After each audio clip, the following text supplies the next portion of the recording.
The counter-terror sanction regime of the United Nations has been effective in bringing to notice countries that turned terrorism into a state-funded enterprise, External Affairs Minister S. Jaishankar said on Saturday, October 29, in an apparent reference to Pakistan. In an address at the meeting of the UN Security Council Counter-Terrorism Committee in Delhi, Jaishankar described terrorism as one of the gravest threats to humanity.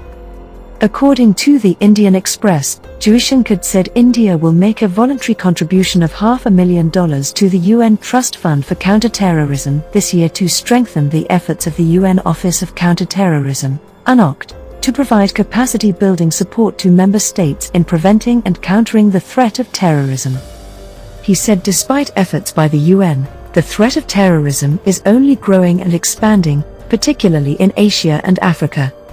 The UN Security Council, in the past 2 decades, has evolved an important architecture, built primarily around the counter-terrorism sanctions regime, to combat this menace, he said.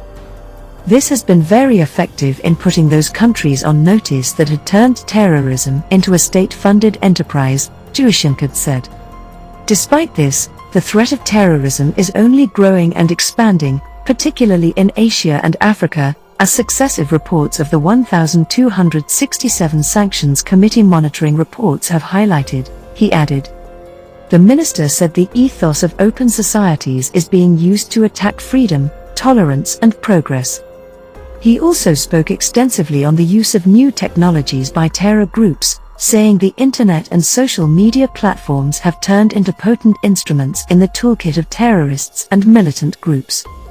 In recent years, terrorist groups, their ideological fellow travelers, particularly in open and liberal societies, and lone wolf attackers have significantly enhanced their capabilities by gaining access to these technologies, Jaishankar said. They use technology and money, and most importantly the ethos of open societies, to attack freedom, tolerance and progress, he said. Jaishankar said another add-on to the existing worries for governments around the world is the use of unmanned aerial systems by terrorist groups and organized criminal networks. More recently, these terrorist groups have been using unmanned aerial platforms, such as drones and quadcopters for cross-border trafficking of drugs and arms and for carrying out terrorist attacks, he said. The possibilities of using weaponized drones for terrorist purposes against strategic, infrastructure and commercial assets call for serious attention by the member states, he said. A few months ago, terrorists launched cross-border drone attacks on the UAE and Saudi Arabia targeting civilians and civilian infrastructure, which led to loss of lives and injuries, including 2 Indian nationals there. India has strongly condemned these cross-border drone attacks both in UAE and Saudi Arabia, he added, according to Indian Express. With PTI inputs.